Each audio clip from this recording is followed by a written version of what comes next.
So in a 1975 article, Fred Berger wrote that, quote, gratitude is not a much discussed topic in philosophical literature, end quote. Only a few decades later, in the 2013 article, Lise Gulliford, Blair Morgan, and Christian Christensen wrote that, quote, it seems that everyone these days wants to get excited about gratitude, end quote. So this renewed interest can be found in philosophy, psychology, sociology, and theology. Gratitude has found a wide range of applications. We can, for example, consider gratitude in terms of the individual's psychological and physical well-being, its therapeutic effects, its pedagogical role, and so on.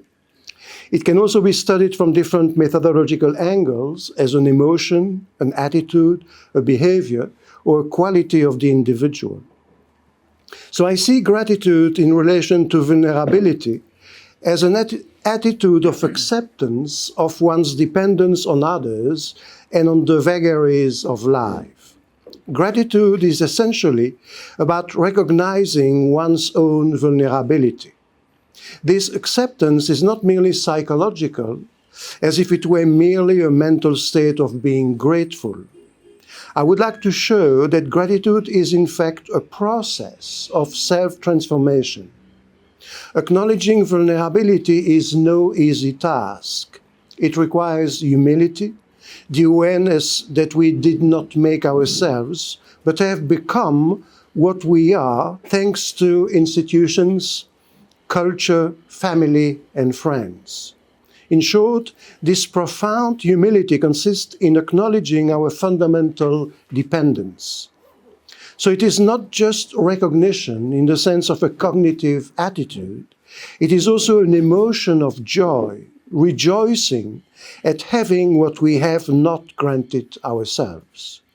And this joy is twofold: the joy of having received and the joy of feeling valued by what we have received. Gratitude, however, cannot be confined to a cognitive attitude of recognition and an emotional attitude of joy. To be grateful is to behave and act like someone who is grateful and happy to be valued by what they have received.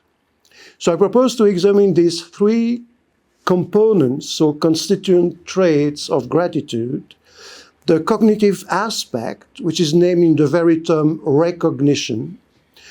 To be grateful means to become aware that one is the recipient of a benefit. Second, the emotional aspect, the joy of being the one to whom it has been given, as a celebration of a gift received, and as a feeling of being valued by that gift. And third, the behavioral aspect of thinking and acting as a grateful person, giving in return. So these three cognitive, emotional, and behavioral components make gratitude a transformative process.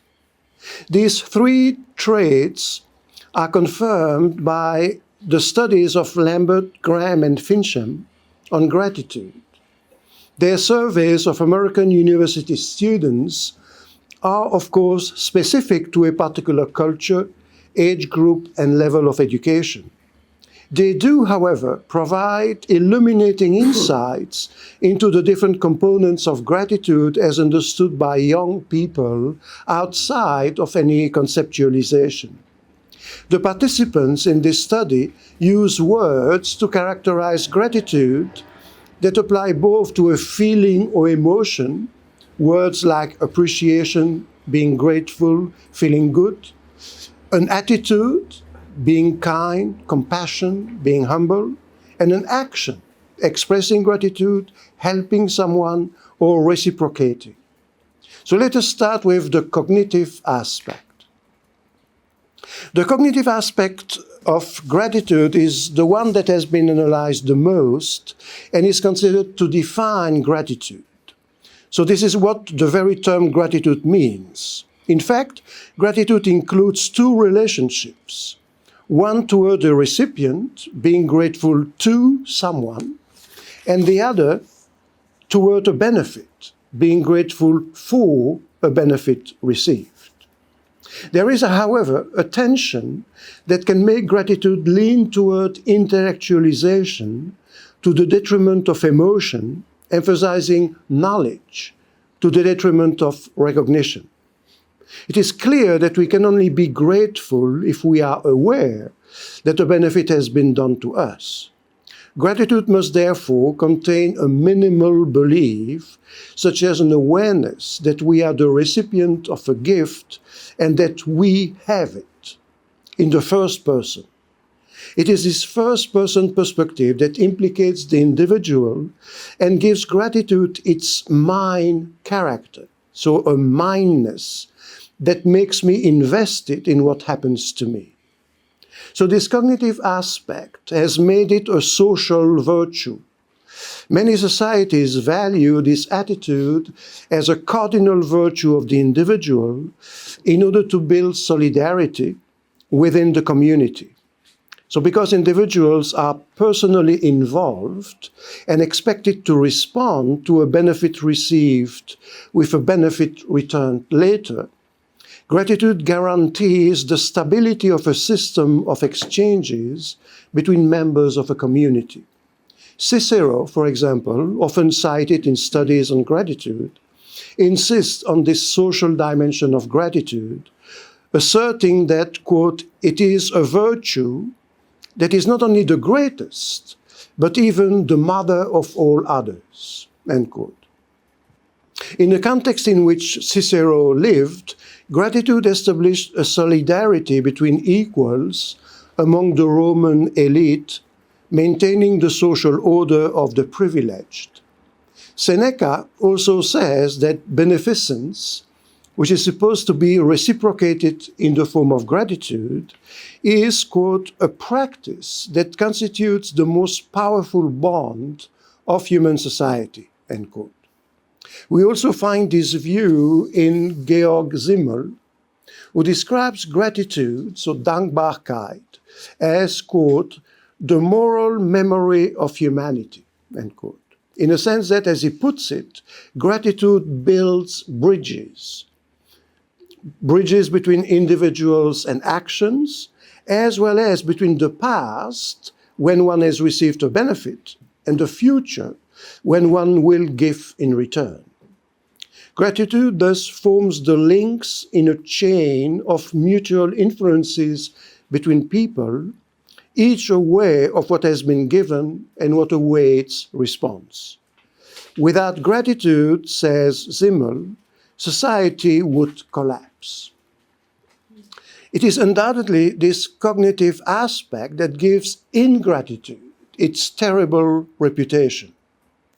Those who have received no longer know, remember, or acknowledge that they have received. David Hume wrote, quote, of all crimes that human creatures are capable of committing, the most horrid and unnatural is ingratitude, especially when it is committed against parents, end quote. So ingratitude is not a vice in the Aristotelian sense of too much or too little. The negation, ingratitude, in the term does not run counter to gratitude as its opposite, but as what prevents it. The recipient of a benefit is not aware of it, does not recognize it. However, considering this cognitive aspect as defining gratitude, as many philosophers and psychologists do, such as Roberts, Darwall, and Manella, has the limitation of confining gratitude to an individual mental state. Gratitude is thus intellectualized as a transactional, symmetrical relationship between recipient and benefactor.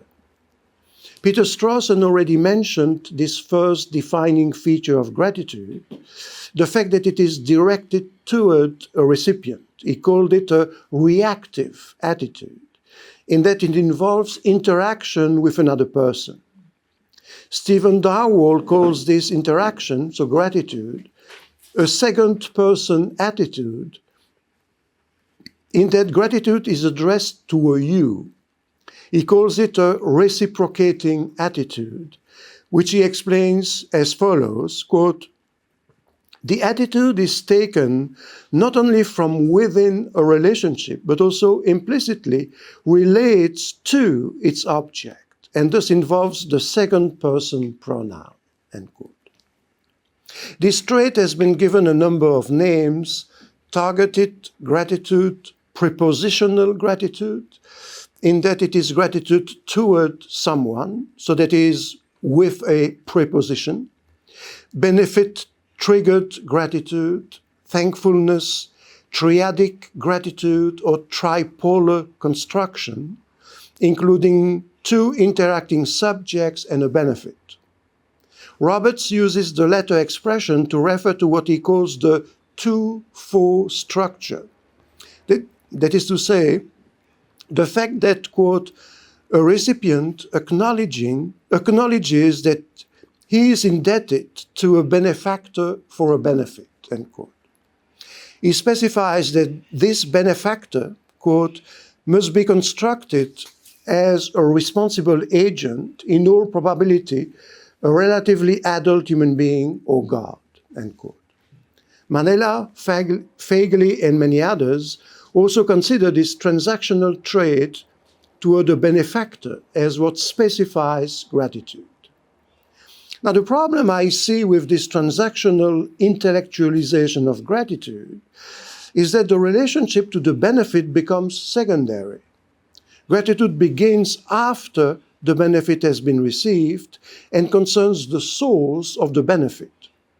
So remarkably, what motivates gratitude, the benefit received, is only recognized in the attitude toward the benefactor. And yet, this approach dominates studies on gratitude.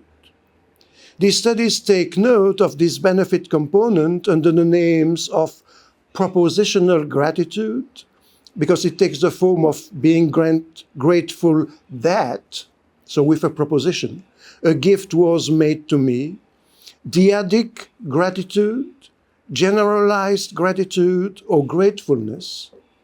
But most of these studies consider this second relationship as complementary to the first relationship toward a benefactor.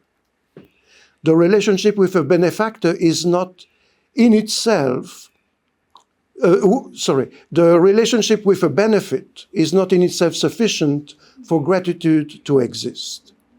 So according to most of the authors I consulted, this second relationship alone, for example, being grateful to be alive or to have the family we have, does not constitute a form of gratitude. Roberts writes, quote, "It does sometimes happen that people feel genuine gratitude to non-personal causes of benefit, such as luck or fate or the universe or evolution. But when they feel this, they are personifying the non-personal cause, seeing it as wishing them well and intending their benefit. Using the term gratitude," end quote. So using the term gratitude for this phenomena of, quote, "thinking positively and looking on the bright side," end quote, is therefore to be avoided, Roberts declares, because it is not in line with, quote, "what the rest of the world calls gratitude," end quote. Tony Manella agrees, arguing that there is a clear-cut difference between the attitude of being grateful to someone, which is the true form of gratitude for him, and the attitude of being grateful that. The latter attitude, he says, is not properly a form of gratitude because, quote, "it is not fundamentally an interpersonal or interagential phenomenon," end quote. It may well be, quote, "a mode of valuing," end quote, but it, quote, "does not necessarily entail any kind of care or concern on the part of the beneficiary for the well-being of his object," end quote. Nancy Fagley also intends to reserve the term gratitude for those situations where there is a benefactor, considering appreciation to be the generic concept of which gratitude is only one form. These authors, however, do not justify their decision to limit gratitude to a relationship with a benefactor and to eliminate the second relationship with the benefit. One can only marvel at such, in my view, dogmatism and wonder how they can peremptorily decide what gratitude is by choosing their preferred defining trait, thus denying the term gratitude to what they do not consider to be such. Roberts even appeals to an argument of authority, claiming that his intellectualist conception is what the rest of the world calls gratitude, although he neither provides evidence nor mentions empirical studies that would support this argument of authority. Roberts' dogmatism could be countered by the studies of Lambert, Graham, and Fincham mentioned above. Their findings reveal that, quote, people think of gratitude as being more than benefit-driven gratitude. Even without a benefit in the narrative that subject had to read for the study, participants still perceived gratitude. This suggests that lay concepts are not limited to benefit-triggered gratitude. So this is confirmed by Gilliford, Morgan, and Christianson's observation. Then with all these varied studies on gratitude, quote, we end up with two discursive fields on gratitude in philosophy and psychology, both showing a lack of interest in what people actually mean by gratitude, end quote. So the reason for such an intellectualization of gratitude undoubtedly stems from an epistemological prejudice that sees a moral phenomenon only in psychological terms in the form of an individual mental state and relates this individual mental state to another mental state of another individual. This, however, ignores the dynamic aspect of gratitude as an emotion. So this aspect of emotion has indeed been recognized, but with qualification. Robert Solomon calls it a philosophical emotion, and Roberts characterizes it as a joyful attitude. What joy brings, however, is precisely an aspect that is not cognitive and not confined to the mental state of a singular individual. Emotion, in fact, is something that happens to the individual from the world and from others. So that's the second component, the emotional component, usually dismissed by studies. Seneca considered that the joy in gratitude is the pleasure of recognizing good intention, whether that of the benefactor, when the benefactor made the gift, or that of the recipient who recognizes this intention. He cites a paradox of the Stoics that, quote, to receive heartily is to have returned the benefaction. And he explains, quote, when a man bestows a benefit, what does he aim at? To be of service and to give pleasure to the one to whom he gives. If he accomplishes what he wished, if his intention is conveyed to me and stirs in me a joyful response, he gets what he sought. For he had no wish that I should give him anything in exchange. Otherwise, it would have been not a benefaction, but a bargaining. Joy in gratitude, in fact, is not just about an increase in one's possessions, but the fact that this increase in one's well-being comes from a kindness or a beneficence. So it is not just the joy of having received, but the joy of being valued. Whereas the first cognitive component of gratitude, which makes it a transactional relationship, can be understood as a debt of gratitude, with the benefit received causing the pressure to return that benefit. The joy in gratitude has the opposite direction. It means rejoicing in being the recipient and accepting the gift. In other words, when we privilege the first cognitive dimension of being the recipient of a benefit, we tend to see the benefit only as the result of an intention. And this is what makes the recipient indebted to the author of this intention.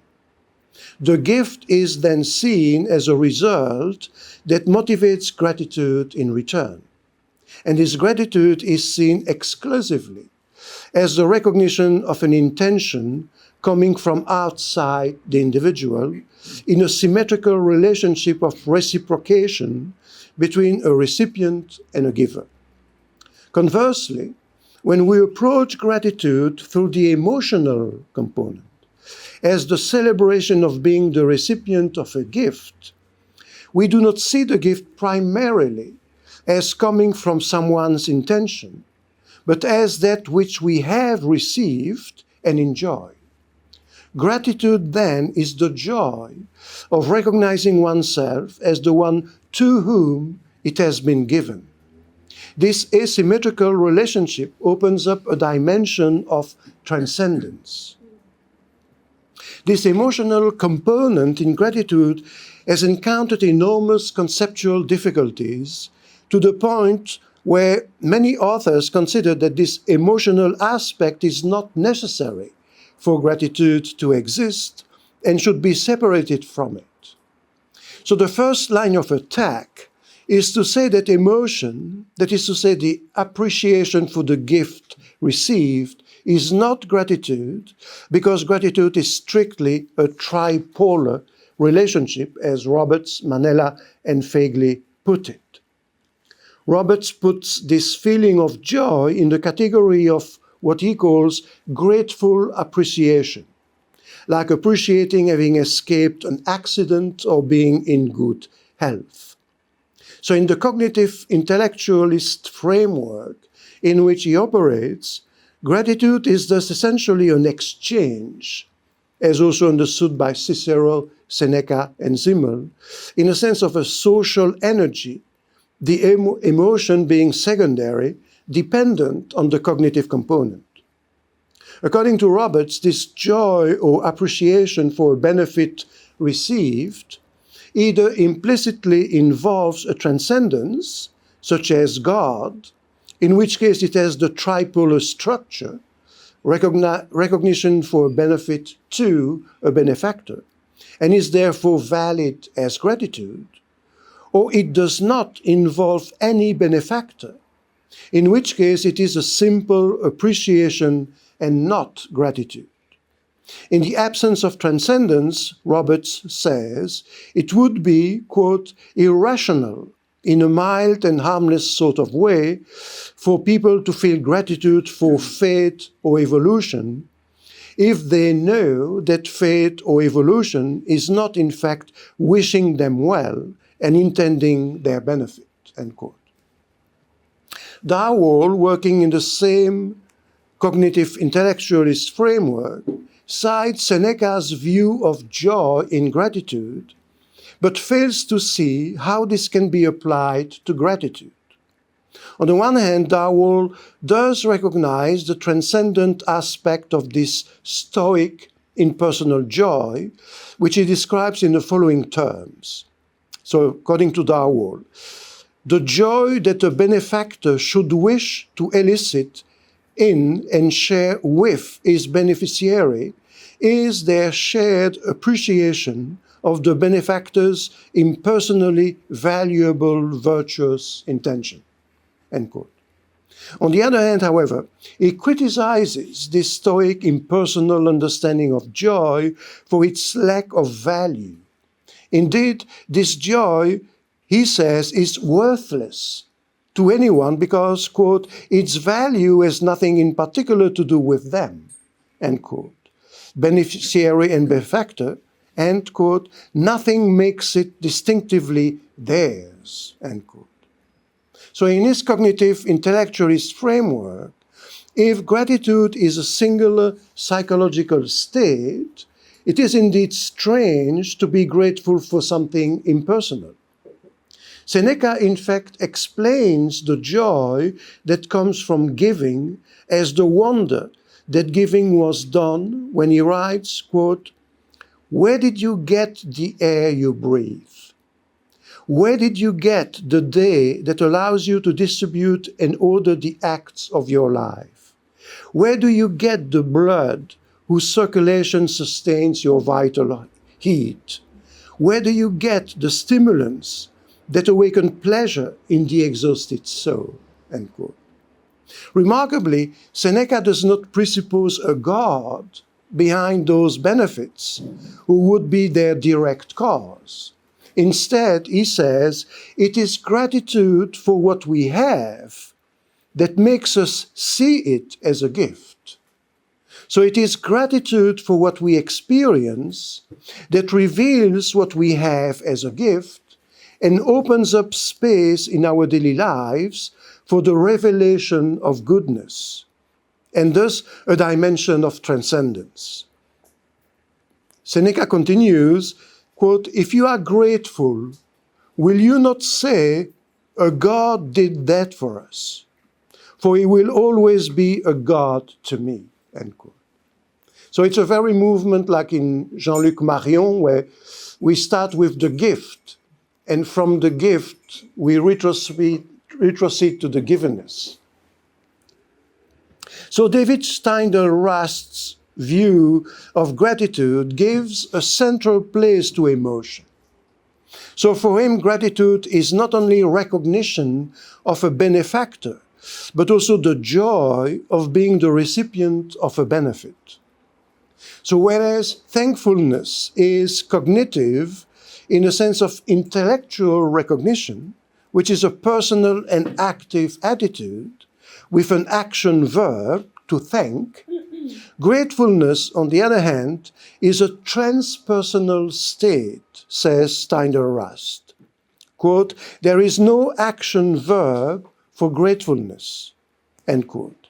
It is of the order of a transcendent reality. He writes, quote, "Personal gratitude deserves to be called thankfulness because it typically expresses itself in thanks given to the giver by the receiver of the gift. Transpersonal gratitude deserves to be called gratefulness because it is typically the full response of a person to gratuitous belonging," end quote.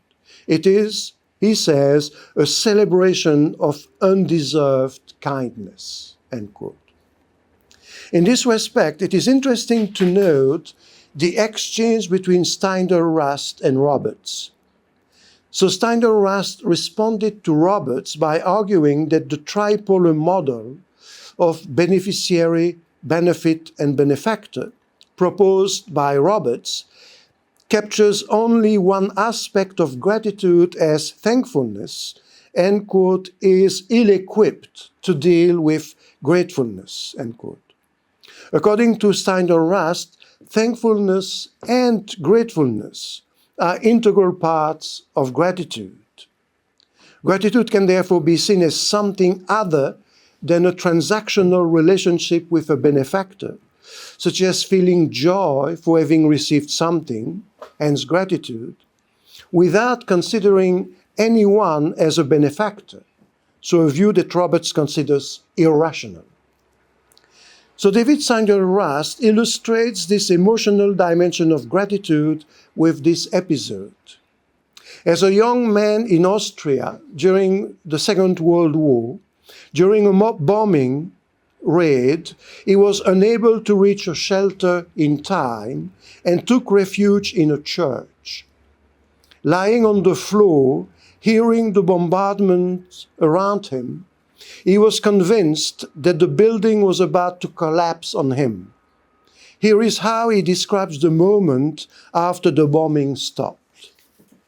Quote, And there I was, stretching my back, dusting off my clothes, and stepping out into the glorious May morning. I was alive, surprised. The buildings I had seen less than an hour before were now smoking mounds of rubble. But that there was anything at all struck me as an overwhelming surprise. My eyes fell on a few square feet of lawn in the midst of all this destruction. It was as if a friend had offered me an emerald in the hollow of his hand. Never before or after have I seen grass so surprisingly green, end quote. What he describes is more than a simple appreciation of having escaped death. It is a celebration of being the recipient of a gift, even without assuming a benefactor. Through this joy, the subject participates vertically in a goodness or beneficence outside himself and rejoices that he has been given to be or to continue to be. The notion of joy that Steindl-Rast mentions in Gratitude as the joy of being the recipient of a gift thus reverses the trajectory of the relationship at the heart of gratitude.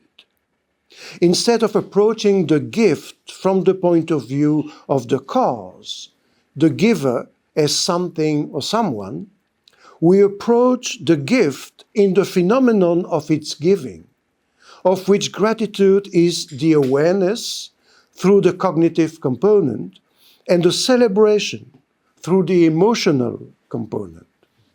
However, the joy of gratitude is not just the joy of having received, as Steindl-Rast seems to think.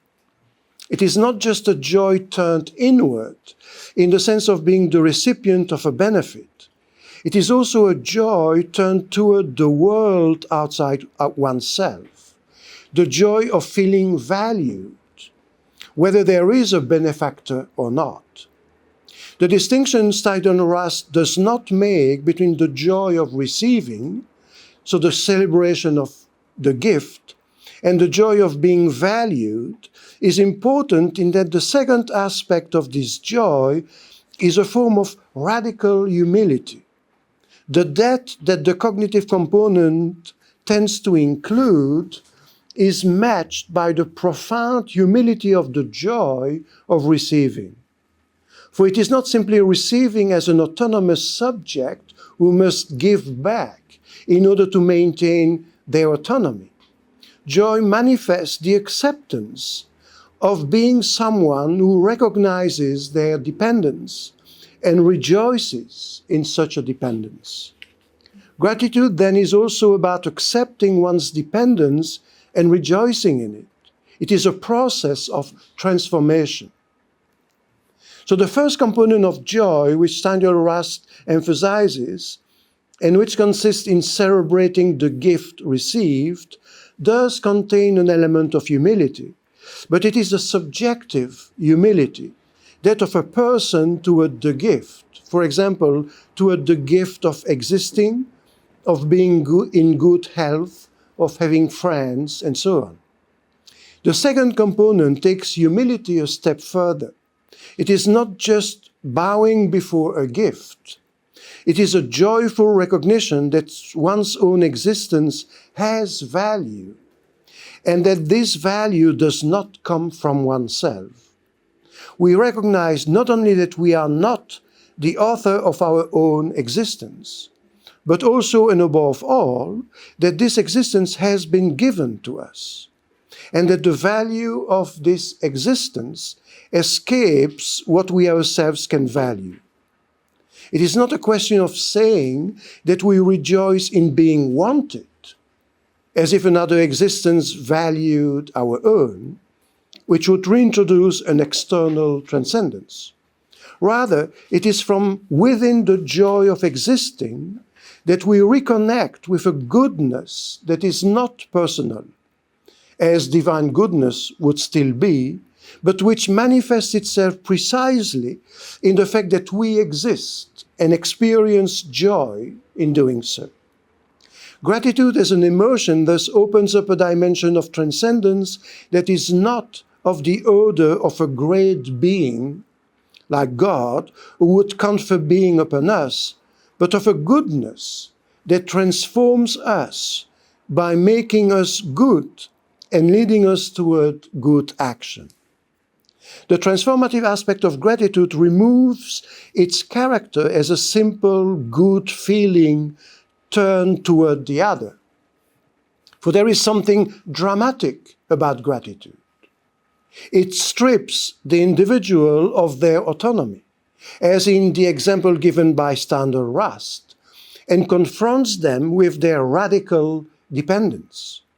Everything can be taken from us because everything was given to us.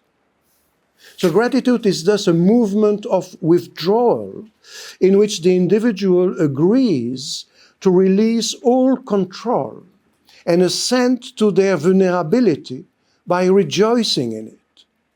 It is a joyful acceptance of being a recipient, of not knowing who or what the source of this benefit is, and of this joy of feeling valued.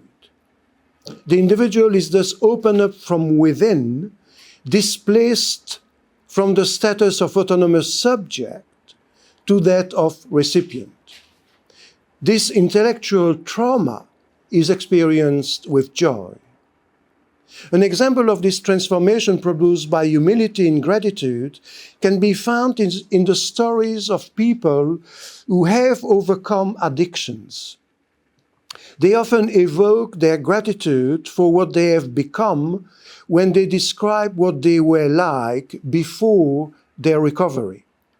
What makes them grateful is precisely that radical withdrawal they were able to make when, at the bottom of their addiction, they realized that they were completely under the control of a substance or totally governed by a habit of drinking or taking drugs. In that moment of clarity about their complete dependence, they had to take the extraordinary step of releasing all control and accepting the fact that they would not free themselves. This relinquishing of all control and recognition of a need for help is what I call radical humility, in the etymological sense of the Latin radix, the root. The first step in this humility of gratitude is to empty oneself of oneself, not to deny oneself, but to recognize that everything we say and do is absolutely relative to an act of being that we did not perform ourselves. We do not create our own roots.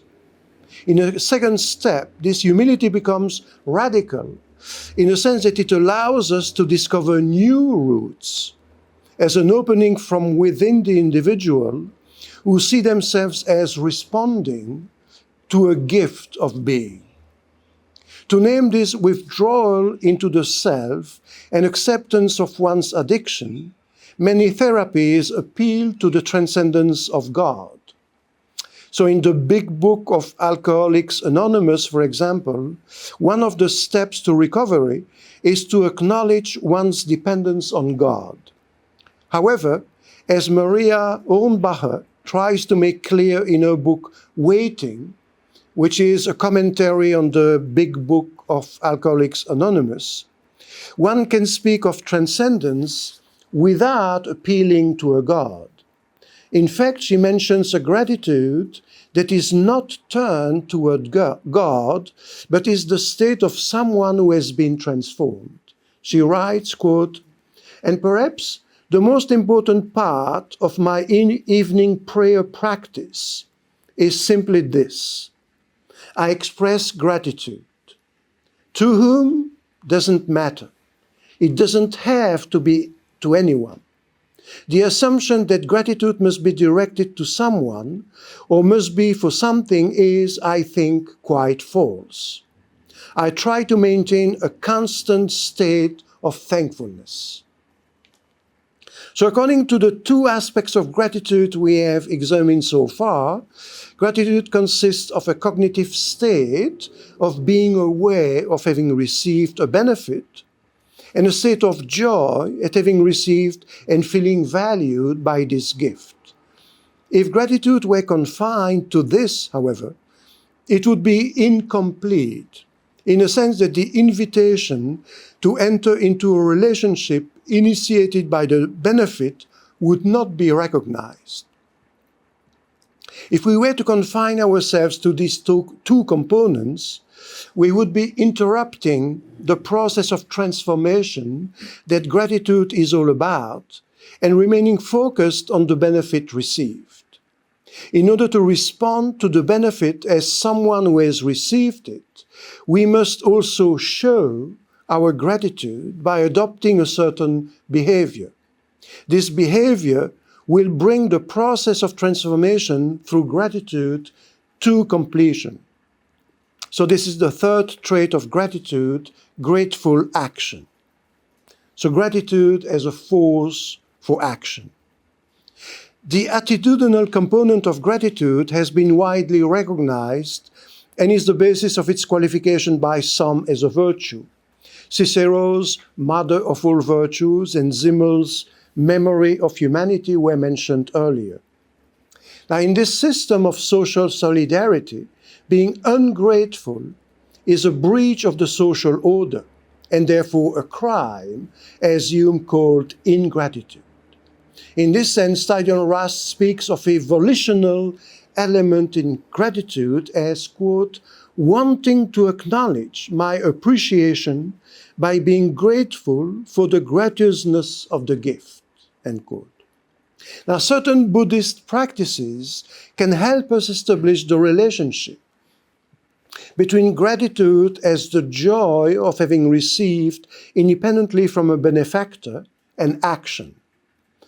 Thus, in Gampopa Sunam Richen's treatise, The Precious Ornament of Liberation, written in the 10th century, we find a description of an exercise in gratitude, which the French translation renders as thinking about the goodness of others, and the English translation renders as remembering the benefits received. This Buddhist exercise is the source of love or benevolence. The model chosen for such meditation is that of the mother, quote, who conceived us, expended herself for us, kept us alive, and educated us, end quote. We note in passing the choice made by different traditions of their models, the mother as a model in Buddhist practice, and the father in the Christian tradition. So this Buddhist exercise does not consist solely and essentially in showing gratitude toward the real mother, but in using this gratitude toward her as a model that we try to emulate by extending this benevolence, love, or compassion to others and even to all beings. Quote, one meditates on compassion by assimilating all beings to one's own actual mother, end quote. Gratitude thus means feeling solidarity with those who suffer and striving to free all beings from their suffering. Gampopa quotes the Brahmin Mahadatta as saying, quote, he who seriously wants to dispel all the misery of others is an excellent man, because in the stream of his own being, he has understood the nature of misery, end quote. In his book, Interconnected, Embracing Life in Our Global Society, Ogyen Trinley Dorje describes a spiritual exercise in recollecting kindness, which involves becoming aware of our interdependence by, quote, deliberately recalling to our minds situations in which we recognize that we have received something from someone, end quote. He gives the example of the clothes we wear. We become aware of the materials from which they are made, the cotton plants, the sheep that produce the wool, and the workers. About the latter he writes, quote, "When we put clothes, we are accepting the workers' kindness in toiling to make the clothes that form part of our well-being. We have not visited the fields, factories, or warehouses, and we have not seen their faces, but we can acknowledge the benefit we have gained from their efforts and feel gratitude for that goodness," end quote.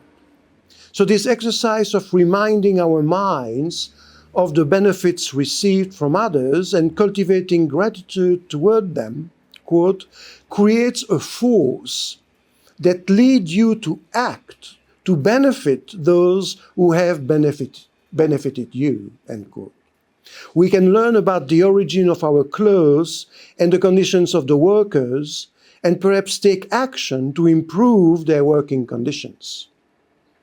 The behavior that constitutes gratitude can be minimal, like saying thank you, but can also be meaningful, like giving in return.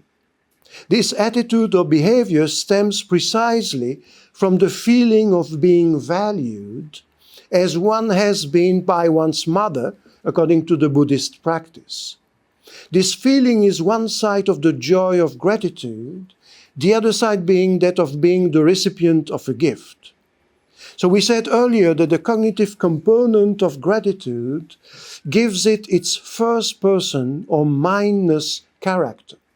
The emotion of joy adds to this mindness the fact not only that I am aware of it as being within me and experiencing it, but that it transforms me, making me another person.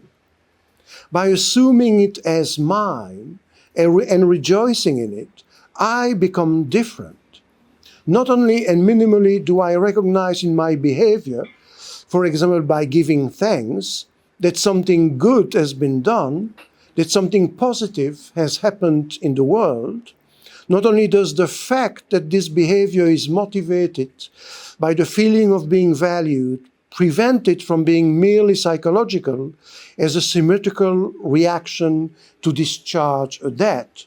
Above all, the joy I experience is that of being transformed. This joy, in fact, is not egocentric, like simple appreciation or relief, for example, at having escaped an accident. It is turned toward that which transcends the self by revealing its dependence.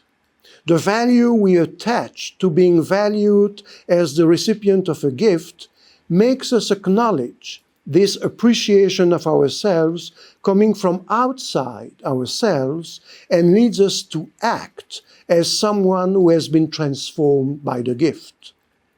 What motivates us to engage in the behavior of someone who gives thanks, then, is not so much the fact that we have been given as the appreciation we feel in the gift. Our behavior is not the effect of a cause, I give thanks because I have been given, but rather the manifestation of feeling valued or the manifestation of our transformed selves in the joy of transformation. So ingratitude is not so much the lack of recognition as it is the interruption of the process of gratitude that is supposed to be accomplished by a changed behavior or a transformed attitude. The ungrateful person refuses the transformation and spoils a process that brings something positive into human relationships. For the transformation enabled by gratitude is not only subjective, in a sense that a recipient feels happy or a benefactor feels satisfied. It is also a change effected in the world. By reinforcing good deeds, gratitude is a celebration of goodness in the world. So through its three components, cognitive, as in the awareness of being the recipient of a benefit, emotional, as in the joy of having received and feeling valued by that benefit, and behavioral, as in the action of someone who is grateful, Gratitude appears as a process that lasts over time. This process begins when a benefit is received and ends when gratitude is expressed. Between the two, there is a transformation of the recipient, the joy of being the recipient of a gift and feeling valued by that gift drives the attitude of behaving as someone who values the fact that there was a gift, either by thanking someone or by behaving as someone who is grateful. Through its power to transform the individual, gratitude is an invention of goodness in the world. Thank you. La discussion avec Paul, je voudrais faire une première question si tu veux. Ma question c'est la suivante, si c'est possible une gratitude sans joie. Par exemple, je pense, je suis très remercié par exemple de l'action de quelqu'un vers moi, mais cette action produit en moi une transformation, mais aussi une tristesse. Par exemple, je me rendais compte que je suis, non, je ne sais pas, mais je suis coupable ou j'ai réalisé une action qui a dû être corrigée, etc. Mais j'ai beaucoup de gratitude par la personne, mais sans joie, mais avec tristesse par contre. Tu comprends la question? Et tu peux me donner un exemple? C'est difficile porque no hay. Si, Par si tu as exemple, commis une erreur, si tu as Oui. un regret, Oui. tu regrettes quelque chose que tu as fait à quelqu'un, mais là tu as tellement appris des choses que tu es reconnaissant, mais c'est une reconnaissance triste. Parce que tu regrettes au peut-être fond qu'il y a au fond de joie parce que j'ai devenu une autre personne, il y a un procès de transformation, etc. Mais de toute façon, il y a une tristesse qui accompagne ces joies. Par exemple, dans le cas de l'erreur, j'ai commis un... El duelo. Mais que le duelo es otro... blesser quelqu'un. Tu blesses Oui. quelqu'un, tu fais Oui. quelque chose de mal, Oui. et là ça te transforme, et tu peux être reconnaissant de cette transformation, d'avoir appris, de t'être corrigé, mais c'est en aucun cas une joie. C'est une gratitude triste. En tout cas, c'est une question. O avec un fond de... Avec un fond de tristesse. Traduzco así rápidamente, si acaso es posible una gratitud sin alegría, que es la tesis de Paul. Entonces decía, si a veces uno puede estar agradecido por alguien, por ejemplo, que le ha hecho ver a uno un error, y eso igual te pone triste, hay tal vez una aceptación y hay me alegro de que el otro me está valorando y por eso está corrigiendo mi error, etcétera, etcétera. Pero de todas maneras hay un fondo de tristeza, de reconocer de que, pucha, igual lo he hecho mal, estoy agradecido del otro y valoro la transformación, pero igual estoy triste. Donc, si j'ai fait... en français ou en anglais? Donc, si j'ai fait une erreur, j'ai commis une faute, et alors après, je reconnais la faute et j'apprends quelque chose. Et où serait la gratitude? Quelqu'un qui te fait voir Oui, ton erreur. quelqu'un qui... Oui. Il y a une autre personne qui m'a fait voir l'erreur. Je suis reconnaissant de ces personnes. Correcteur. Oui, bien sûr. Oui, mais alors pourquoi est-ce que c'est de la tristesse? Ah ben, tu es triste parce que tu te rends compte que tu as fait une erreur. Mais en même temps, si tu vois comment tu peux corriger cette erreur ou changer ton comportement, pourquoi est-ce que c'est triste? Ah, par la liaison avec l'autre personne, par exemple, parce que je reconnais aussi que j'ai déçu l'autre personne, par exemple.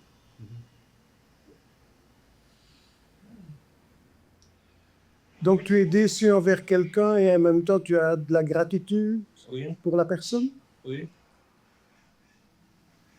La question peut être générale, si c'est possible, s'il existe une gratitude triste, ou c'est toujours une joie. Je ne l'avais pas envisagé, je ne vois pas comment on pourrait avoir de la gratitude si on ne s'investit pas dans la reconnaissance. Et donc, s'il y a un investissement de la personne dans la reconnaissance, ça me semble être bon. Donc, là, donc on est déjà au-delà de la faute, il me semble. Mais le temps de cette gratitude, le temps peut être triste, le temps peut être mélancolique, Oui, c'est même ça. si on est reconnaissant. Ou pas, peut-être c'est On doit pas traduire, possible. on doit traduire pour la versión. Pero puede ser que la tristeza vaya hacia el marcarte el error. Pero la gratitud es que igual asumiste, digamos, y de alguna manera integraste un... Sí, la pregunta es si esa gratitud tiene que ir acompañada de alegría. Parece que sí, no sé. El profesor Felipe, il separa, ¿no? fait une notation qui dit que la tristesse peut-être se verse la reconnaissance de l'erreur, mais la gratitude c'est La transformación. c'est la gratitude à cause de la transformation ou de la Oui, c'est transformation. ce que je dirais. Moi, je dirais la même chose. Sont deux phénomènes différents pour toi. Oui, parce que je ne voudrais pas La direction, c'est qui différence la tristesse, la joie dans la gratitude. Oui, parce que si je me rends compte que j'ai commis une erreur, donc la tristesse, ce ne serait pas une tristesse, je serais déçu de moi-même parce que j'ai commis une erreur. Puis je peux être déçu parce que j'ai déçu quelqu'un d'autre. Mais à partir de ce moment-là, si la personne me fait voir mon erreur et si la personne ne m'en veut pas, donc dans ce cas-là, j'ai dépassé la tristesse, me semble-t-il. Alors je suis reconnaissant. Donc je peux être reconnaissant, mais je ne peux pas être reconnaissant dans la tristesse à quelqu'un, me semble-t-il. Parce que si je suis triste en étant reconnaissant, je ne me donne pas vraiment dans la reconnaissance. Il me semble que je garde de la rancune envers cette personne qui m'a fait voir mon erreur. Donc, Tandis que si je reconnais vraiment mon erreur, alors je le dis et alors je me libère en même temps. donc la reconnaissance, c'est toujours lié à la joie. Oui, ça dépend les auteurs qu'on lit. Moi, je dirais que oui. Donc, il faut les deux. Parce que la joie apporte cette autre composante où on célèbre le don, donc pas nécessairement envers quelqu'un de précis. La reconnaissance est toujours tournée vers quelqu'un. Donc, c'est toujours relationnel. Et donc, mais si... Dans le cas que tu décris, Patricia, la reconnaissance envers quelqu'un qui m'a fait voir une erreur, je ne parviens pas à voir que ça puisse être de la reconnaissance si je suis triste. Parce que si je suis triste, ça veut dire que je n'ai pas encore accepté. Je suis encore travaillé par l'erreur, ou j'ai un peu de rancune envers la personne qui me le fait voir.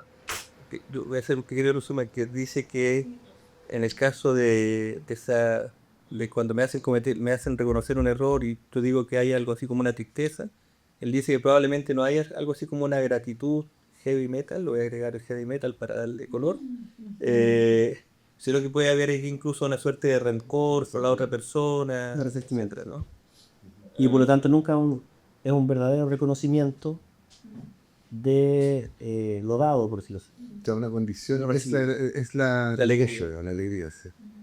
Mais la dernière question, et pour donner les mots à la parole des autres, mais si la gratitud c'est aussi un procès de transformation, c'est un devenir, bien sûr. Oui, oui, si je dis seulement que la gratitude c'est fait partie de la gratitude la joie, oui, mais le processus de transformation, c'est un devenir Ce que je veux dire, il y a un procès d'avoir conscience, non, que c'est temporel. Oui. Oui. Pour autant, la joie peut apparaître au final du procès. Je peux aujourd'hui sentir tristesse, oui, et après je comprends après coup que finalement il s'agirait d'une attitude, d'une joie par tous les processus de transformation, mais le processus de transformation c'est à venir, c'est en train de venir. Hein? Oui, mais la transformation veut dire que je ne suis plus celui que j'étais. Oui. Donc quand j'éprouve de la gratitude, je peux simplement me sentir en dette envers quelqu'un et essayer de rendre ce bénéfice plus tard. Oui. Ou alors j'accepte en toute humilité d'être quelqu'un à qui il a été donné. Oui, mais l'humilité peut être un travail aussi, non? Ah oui, oui. Oui, parce que ça, pour atteindre ce niveau d'humilité, il faut accepter d'être dépendant. Et il faut reconnaître qu'on a reçu. Et il y a une certaine valorisation du fait qu'on a reçu et on se sent bien d'avoir reçu. Mais c'est pour ça que je ne pourrais pas mettre la tristesse dans l'équation. Oui, oui. Claro, porque dice que esto me ayuda, Erika, que Sí. la humildad El reconocer que hemos recibido algo nos hace ser automáticamente humildes y en la dependencia. y en ese reconocer la dependencia es ser humildes en esa condición de dependiente de otra cosa o de lo que recibimos. Eso en sí mismo es dichoso. Exacto. Plato plantea la posibilidad de que la dicha estuviera al final del proceso, como un resultado de un proceso de transformación, y Paul responde, desde el momento que uno asume la dependencia respecto a factores o a otros, o a lo que nos ha sido dado, ese momento de reconocimiento es en sí mismo dichoso siempre. Está en el curso de toda la transformación, está ese tono de dicha. Parce qu'à propos de la tristesse, je peux comprendre, par exemple, si on perd quelqu'un de cher, donc on souffre, et ça prend quelques années avant de pouvoir avoir éprouvé de la joie à avoir été avec cette personne. Donc la reconnaissance vient, elle commence dans la douleur, mais après un certain temps, on est soi-même transformé par le travail du deuil. Je crois que vous mentionniez le deuil avant.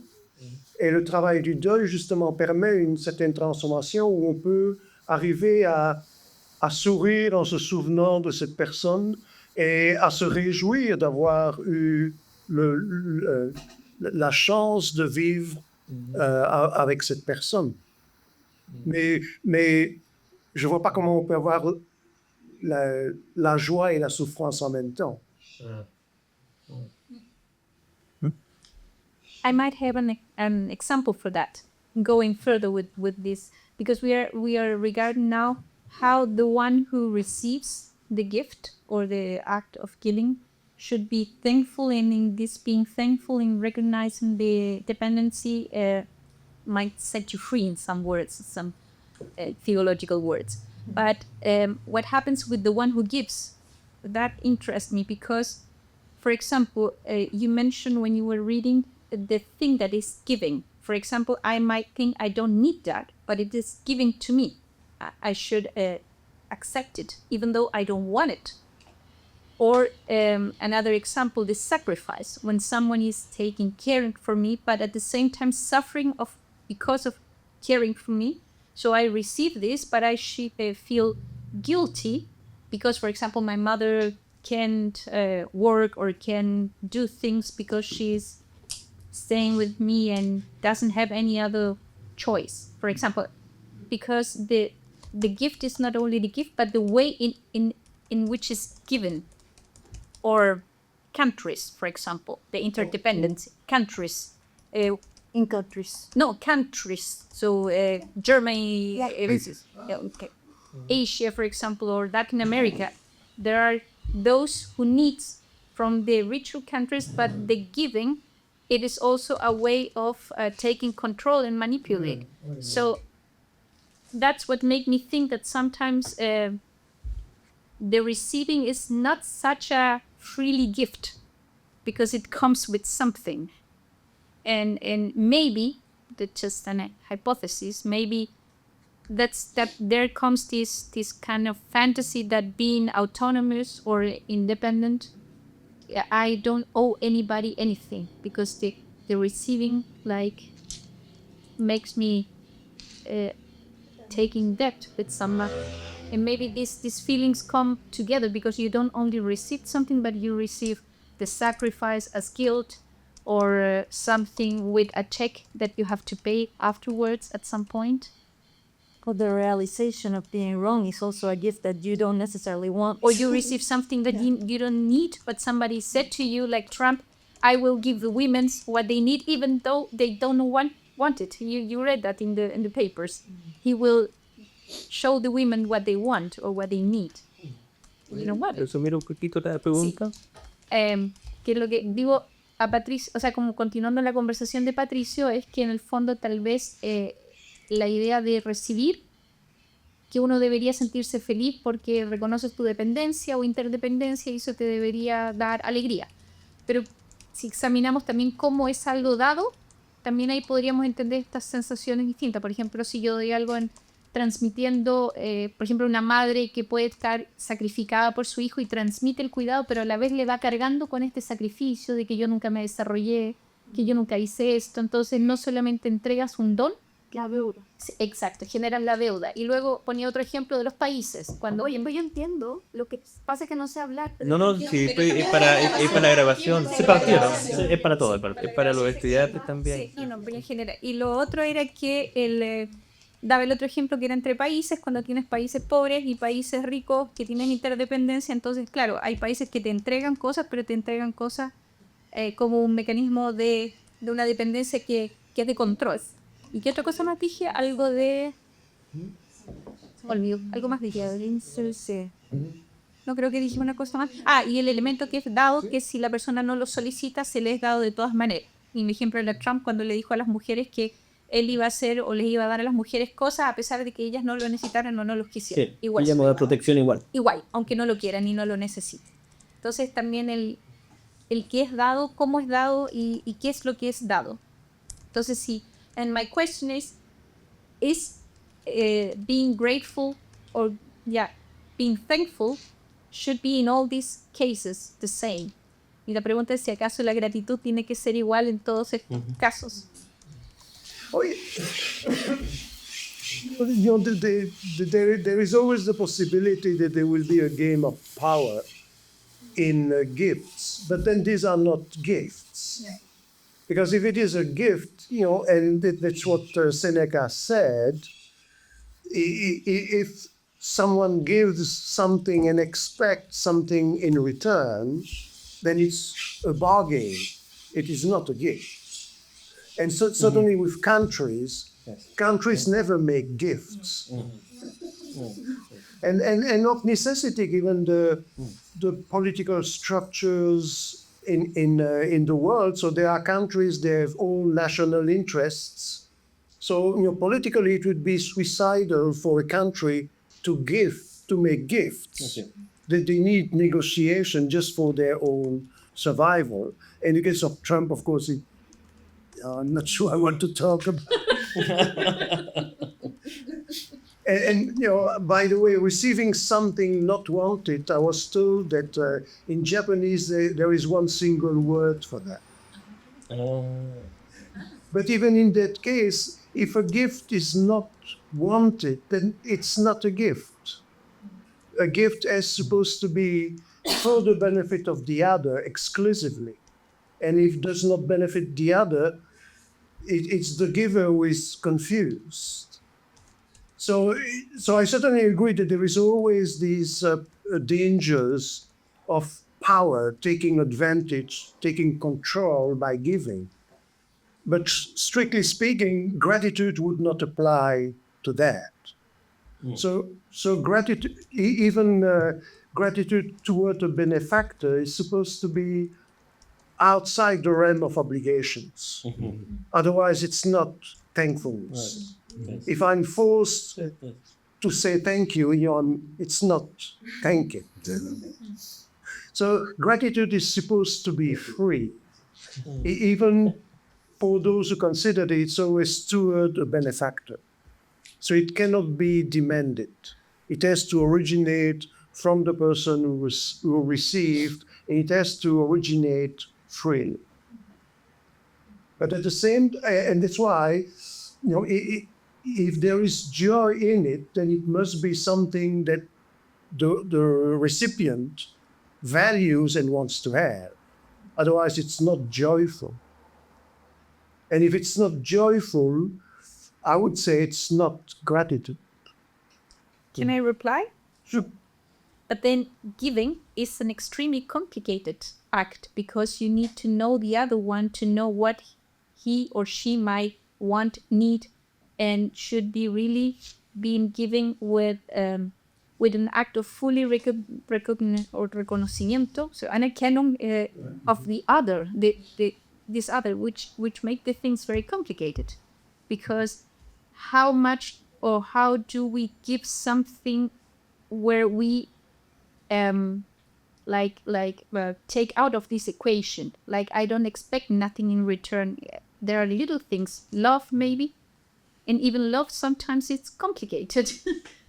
So I pas du tout. But no, I was thinking if we are really able of giving something without expecting anything in return besides the joy of the other. I'm really examining examples in my head. If I find something where I really give and I don't expect not even thank you in return, so really giving. Traduzco. Sí, por favor. I'm going to translate and then you can answer to that.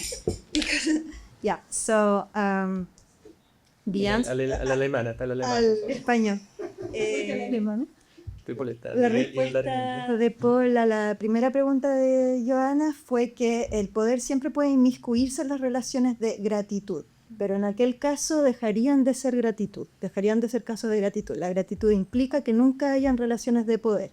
En el caso de los países siempre son relaciones de transacción e incluso de chantaje, nunca de gratitud.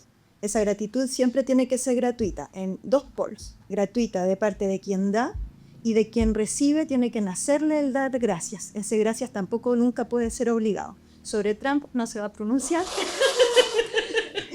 Y entonces, aclarando a tal punto el concepto de gratitud, diciendo que no puede haber relación de poder, no puede haber obligación de dar ni de decir gracias, que el dar es un regalo que es siempre reconocido como algo positivo por el que recibe, algo dichoso. Entonces Johanna plantea una contrapregunta. Bueno, si la gratitud termina siendo algo tan específico, cabe preguntarse ¿en qué momento existe gratitud? Si ni siquiera el amor es algo que quizás en que hay una gratuidad tal, o también en la respuesta implica un grado de conocimiento del otro para saber o lo que voy a dar realmente el otro lo valora y realmente el otro lo necesita, que aparece casi como un caso casi imposible de este concepto de gratitud. So now you can answer. I'm not sure that it's so difficult to give without expecting anything in return. We are teachers here and we do things for students that we are not necessarily required to do. We very often go the extra mile when we have a student who is struggling to try to help the student, and it takes our time. We could, without being accused of anything, just say no. But very often we see someone who is asking something and we respond in helping that particular person. So I see it quite often, and I benefited from it. I know people have helped me, they didn't have to. So I'm not. I'm more optimistic. Yes, I will do as well, and I do that. But I was thinking, very like examining myself. Sometimes the thing that I expect from this giving is to feel good about myself, for example, and I see in that action also an interest for myself, that maybe I feel I can sleep good at night, that I did the extra mile. But it's still something for me, my peace of mind, for example. Oh yeah, but that is not that bad, because Seneca says, no, what matters is to appreciate the good intention. Okay. The good intention in others when they give, but also in ourselves when we give.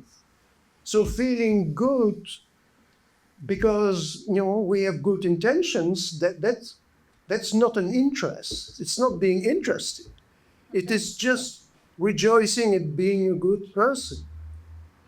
So in that case, I would say that we can give with the intention of feeling good. I don't think that there is a conflict there. And of course, it depends on the lucidity of people. That is, the more lucid people are, then the more aware they are of any possible ulterior motive or goal they may have. But I don't see that as a problem. So I'm a phenomenologist, and what matters is what appears. And it is the good action as it appears. And so whether there are ulterior motives, as long as they do not affect the goodness of the action, for me they are irrelevant. Because then you could psychoanalyze people or oneself, and who knows what we may find behind all good deeds. Okay, thank you. Sí, chuta. Estaba metida en la pensando que sí mejor. Joana entonces decía que a partir de la definición de la gratitud tan estrecha no tendríamos quizás casos concretos, y Paul respondía que al contrario, que es muy banal, que lo ve constantemente, particularmente por ejemplo siendo profesor, uno siempre hace cosas extra, más allá por los estudiantes. Y Joana contrapreguntaba, bueno, pero eso puede ser hecho por un interés egoísta de sentirse bien. ¿Qué pasa con eso? Y Paul respondía que no importan las intenciones que uno tenga, lo importante es la bondad de la acción. En ese sentido, él dice, soy un fenomenólogo porque lo importante es que la acción buena sea hecha pragmáticamente. Si es hecha, bueno, ¿por qué la hiciste? Para sentirte bien, para tener conciencia tranquila, como decía Joana. Bueno, es menos relevante. Lo importante es que la bondad aparezca en el mundo, por decirlo así. Voilà. Gracias. Muchas gracias. I have a question, so I don't know if there's time. I wanted to ask about, well, two questions. You were saying that the the vision of gratitude that is centered in the cognitive aspect, as seeing it as a mental state.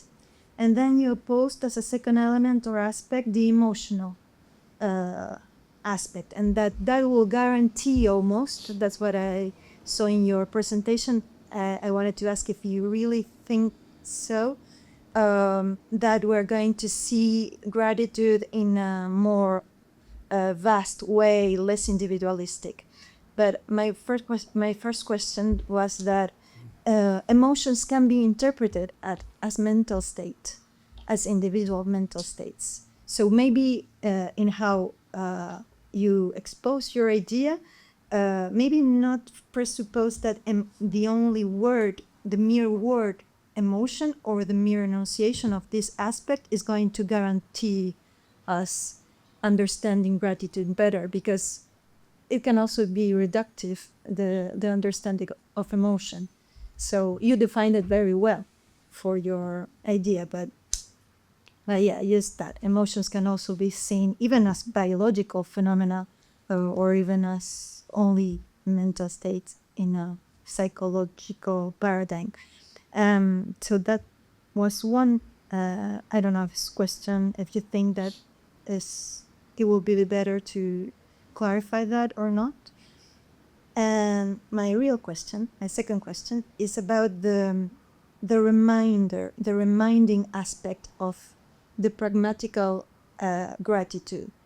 So the last aspect of gratitude, you were talking about the action of either expressing gratitude or just realizing it and making good deeds because we realize that we are dependent on others and on everything. I wanted to ask what kind of, if it is a kind of action, because it seems to me that it is this, we have to remind ourselves, we have to remember this gratitude. So maybe it's not the gratitude itself that is important. In meditation is like this. It is not meditating that is important. You have to remember to be mindful. And it's the remembering that is important. If you lose your mindfulness for whatever reason, which we do all the time, it's okay. What is important is to remember to get it back, even if for a second. So maybe it's important to remember to be grateful, and even if for a second, and that reminding ourselves, what is it? Because it seems to me that it is a kind of action, but it's an action that is very passive. It's an action like getting into contact with our codependency. It's an action of getting into contact. It's a weird kind of action, I think. I don't know if you see it that way. So you had to translate. I'm going to translate the question very fast. La pregunta fue que, la primera pregunta, si las emociones pueden ser también interpretadas como estados mentales, entonces no garantizarnos una visión amplia de no individualista de la gratitud, como en su texto ocurre que el ver la gratitud como una emoción garantiza el tener una visión más intersubjetiva del fenómeno y no tan cognitivista, individualista. Entonces esa fue la primera pregunta, si la palabra emoción nos garantizaba eso o en realidad había que definirla de determinada manera para no estar hablando, por ejemplo, de estados mentales individuales. Y la segunda pregunta era, ¿qué clase de acción es recordar ser agradecido? Gracias. ¿Qué clase de acción es ese recordar? Porque parece estar ahí el núcleo de la gratitud, no tanto en agradecer, sino que en acordarnos de agradecer. So regarding emotions, so that's true. For a long time, emotions were considered to be cognitive, and cognitivists claimed that they were brain signatures for the 5 main emotions, and all human beings have the same emotions. But that has been questioned in recent years by people like Feldman Barrett and Batya Mesquite, who are psychologists and cognitivists, and claim that emotions are actually in the world. They are what connects us with people, with situations, and they all acknowledge, and they have empirical studies to prove it, that there are significant variations across cultures. So we believe that because we have a term for anger, for example, that everybody has the same manifestation or feeling of anger. But that is not the case. And I certainly understand emotions like this, not something that is inside our psyche, but something that is connecting us. And of course, we can be drawn to others or to situations through these emotions. And so the joy, for example, that Steiner Rast speaks of is for him something that comes from the outside. It is the joy that draws him out of his own self-enclosed self, opens a transcendence in him, something that goes beyond his own ego and puts it in connection with what he calls a goodness in the world. And so the joy I speak of in gratitude is certainly that kind of emotion. So not just a mental state, because then we would be back to your question that I would be kind of interested in feeling good by the joy I feel, which would be the opposite of what Steiner asked, or I would like to emphasize. Thank you for the other comments on this notion of remembering gratitude. And certainly in the Buddhist practice, it is as you described. But I think also that we can apply that, like in the case of Gandhi I mentioned before, because his action, he said, was not strictly his, because he didn't want the action to be influenced by his own personality being, depressed or being happy or feeling contented and so on. So in a sense, the real action of the person who is grateful is an action by someone who is not trying to do something for themselves, but rather precisely an action that is done passively in recollecting the goodness that that individual has received. And so being able to act in such a mindset, is quite difficult, because we would have to act as a grateful person really without expecting anything in return, and even without trying to feel good about ourselves, but just almost like the Stoics said, for the joy of appreciating the good intention itself, whether it belongs to us or not. And so that notion of that you describe, an action on the basis of a kind of radical passivity, it would nicely fit with that grateful action. Like, in the exercise of recollecting goodness. So being with just wearing our clothes and then being mindful of the workers and the conditions of the workers, and then feeling some form of need to do something for them or to try to figure out their working conditions. And acting like that is acting on the basis of a passivity. Bueno, esto es mi prueba. Ahora, ¿Te pego una traducción? Nomás ya es la ¿Te pego una traducción? es la traducción Oficial. Respecto a la primera pregunta sobre la emoción, claro, respondía que efectivamente había una visión de las emociones como estados mentales, como particularmente citaba la visión de que hubieran brain signatures, firmas cerebrales o templates cerebrales para cada emoción.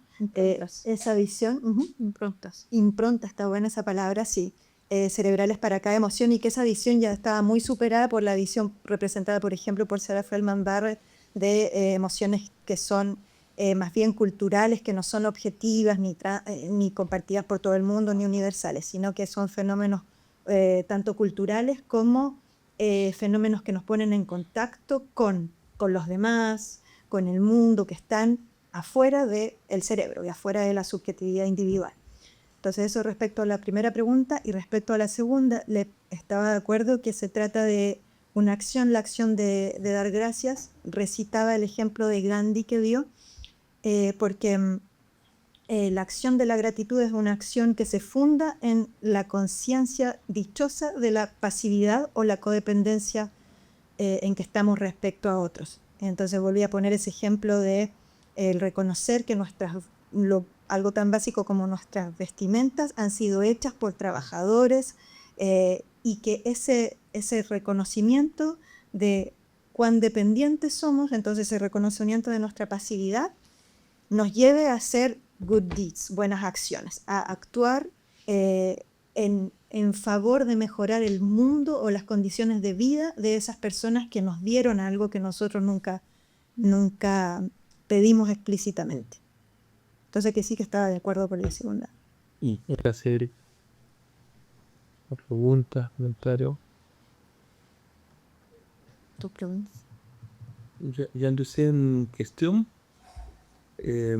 Pour moi, la question principale à discuter avec toi, c'est, je pense qu'il y a une conception spontanée de la gratitude, mais ma question, c'est si c'est possible de penser la gratitude comme une tâche, précisément en rapport à la humilité, savoir sa dépendance avec les autres.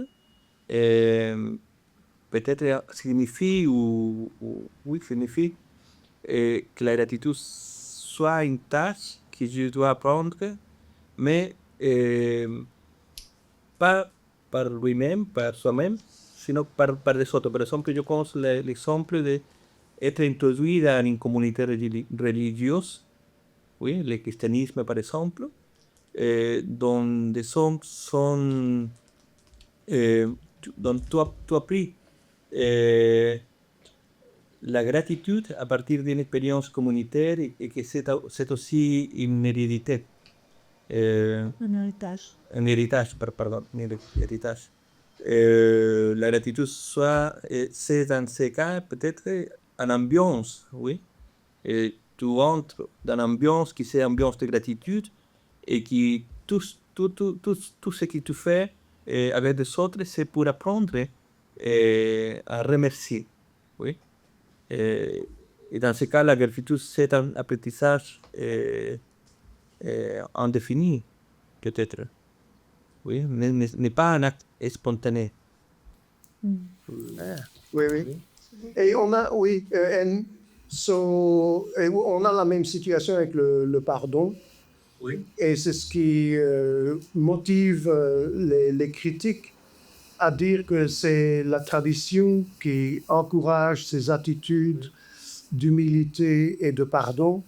Et donc les critiques généralement considèrent que c'est ce qui maintient certaines personnes dans la soumission, parce que à cause de cet héritage, donc ils considèrent que cet héritage est négatif.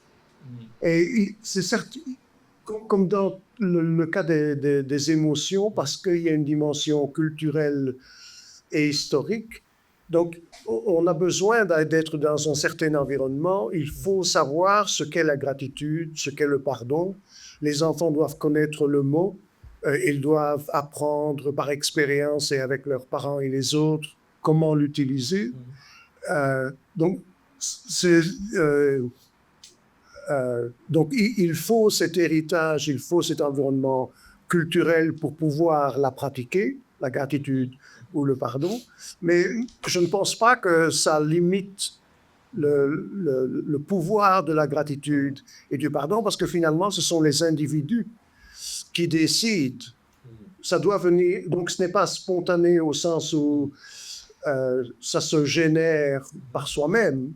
Hannah Arendt dit que le pardon a été découvert par Jésus-Christ.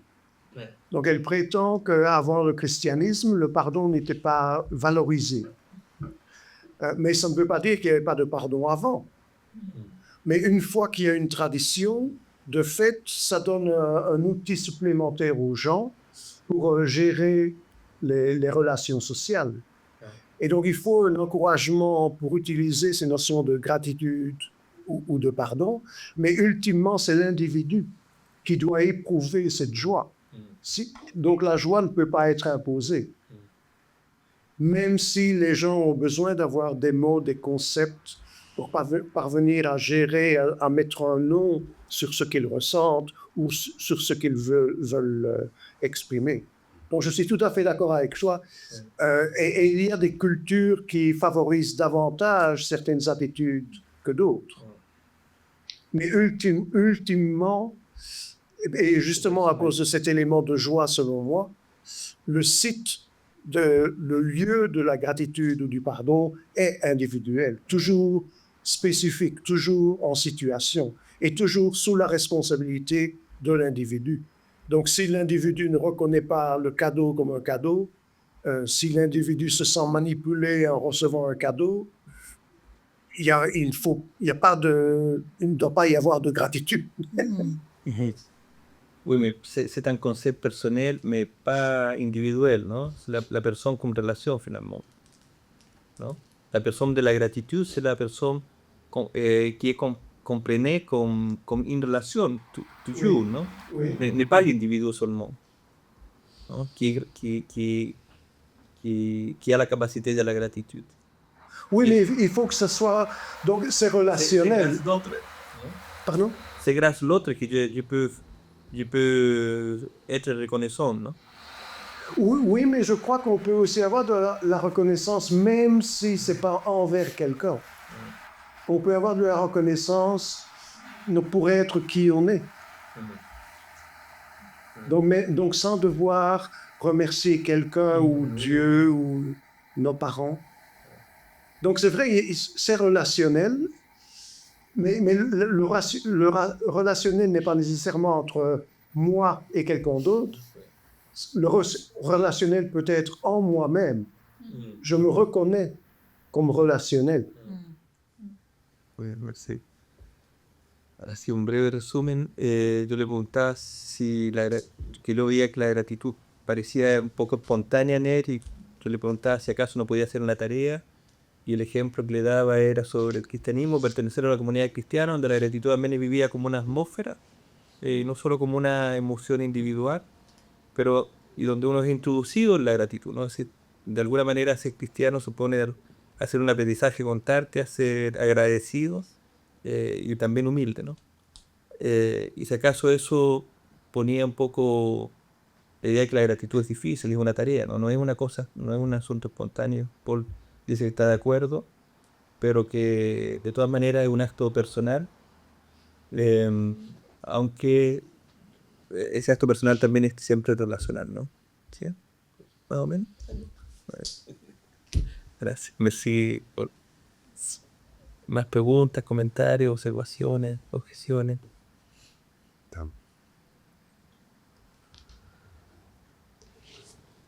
Ok. Merci, Paul. Merci beaucoup. Merci.